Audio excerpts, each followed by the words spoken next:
Hey, what's up, everybody? Welcome back to my channel. My name is Tamisha, the codepreneur and your spiritual growth coach here on YouTube, keeping it raw, real, and relatable. And in today's video, I want to let you guys know that your girl did it again. I have my new book and I'm so excited to share it with you guys. So my new book is called Classroom to Clinic. All right. It is Surviving and Thriving in Occupational Therapy Fieldwork Resource and Reference Guide. Yes, I did it again. I wrote another book for our profession to help you guys along your way. So I want to take you through this book, really give you a good insight, who this is for, why I wrote it, and what you're going to find inside of it. So in this book here, I'm just going to give you guys like everything so you know. So the first section in this book is called Classroom to Clinic, Making the Transition Successful. And I know it's a little hard to see, so I'm going to put it on the screen here.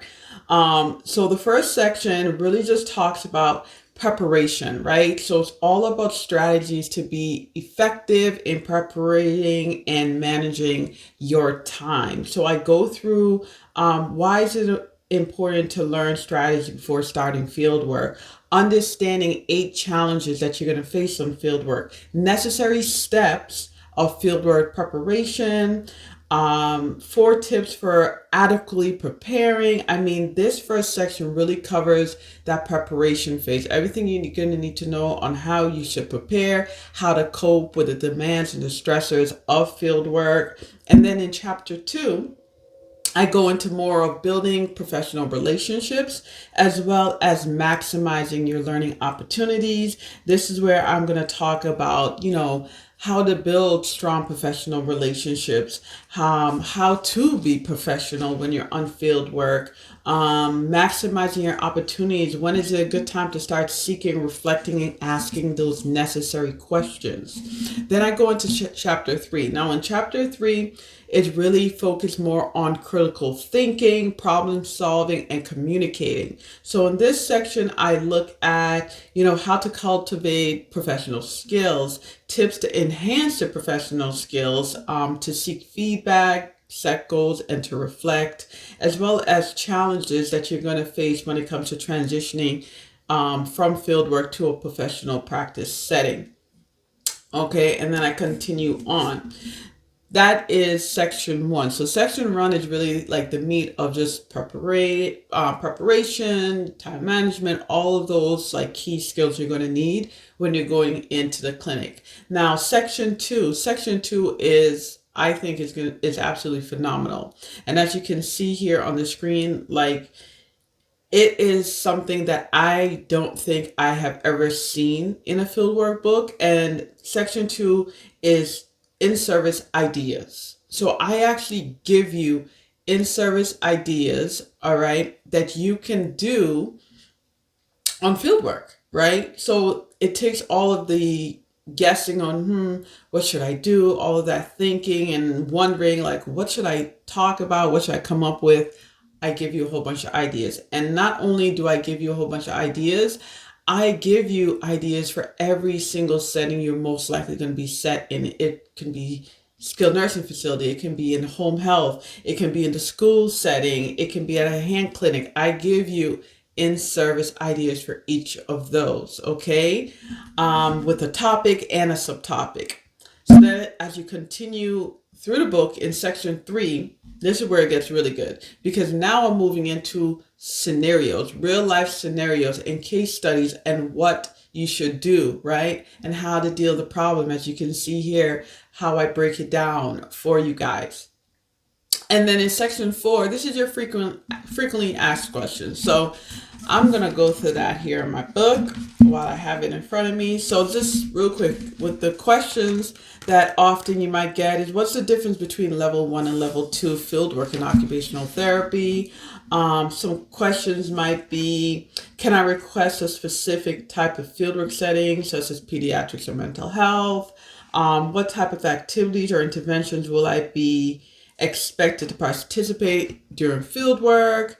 Let's see, what other questions, like Can I complete fieldwork in different states or countries? So I address that in my book here. Okay, so those frequently asked questions is addressed. Now, the last section, which I feel like is the most important section of this book, is section 5. And this is pretty much the tools for the journey is what I call it in this section. And what I have here is the 10 most important field work tips. All right. And just to give you guys a tip from my book, and you can see I'm using my book because I want you to know that I am pulling everything I'm talking about. I'm pulling from my book. So the top 10 most important tips, I talk about being prepared, communicating effectively, being flexible and adaptable, which is huge. Okay, you got to be flexible, guys. You got to remember that someone is taking their time to help you learn. So you need to adapt and really be flexible and work with them, not against them. Okay. Also 10 must-have tools and supplies. I even give you, and you can see on the screen, a vital signs chart. Okay, this is like key. You have a range of motion chart, pediatric developmental chart, balance scale review chart, manual muscle testing. I even give you guys SOAP notes overview. Okay, for those of you that are on fieldwork and you have to write SOAP notes and do documentation and you're like, man, I'm not sure. Bam, it's right here for you. Okay. And again, here, you can see it a little bit clearer on the side.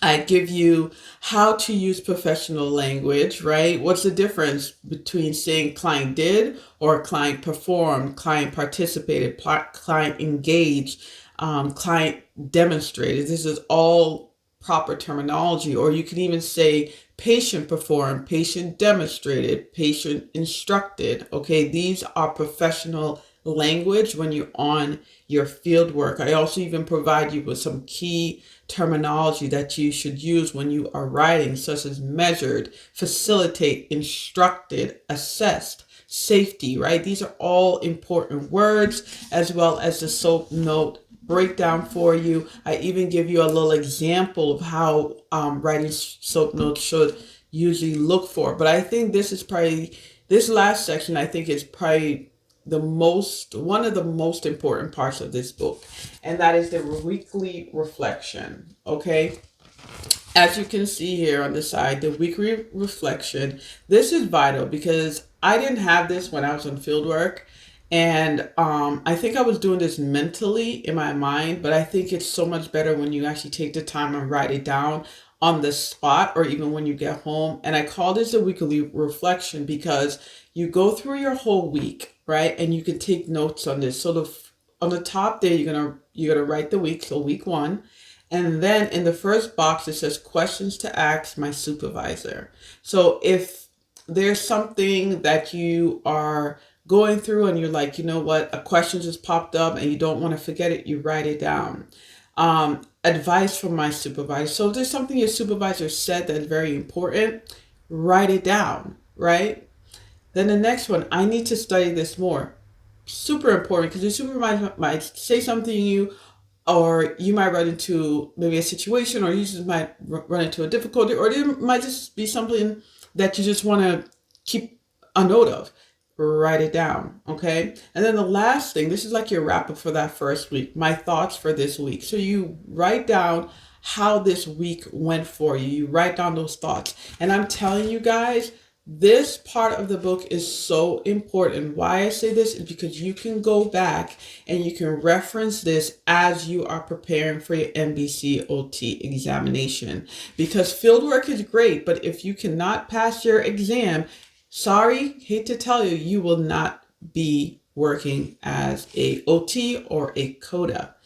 And I think what is very important in this section is questions to ask my supervisor. So if you go home and you're going through your notes from school and you realize that there's something challenging or there's something that you're really struggling with, this is a good part to write down. So when you go back the next day and you're having a conversation with your supervisor, you can ask them the necessary questions. All right. So guys, if you want to get your hand on my new book, it is in the description below. You can find it right there. This book is also on my website at www.tamishatross.com, as well as on Amazon. All right. So I would love for you guys to check this book out.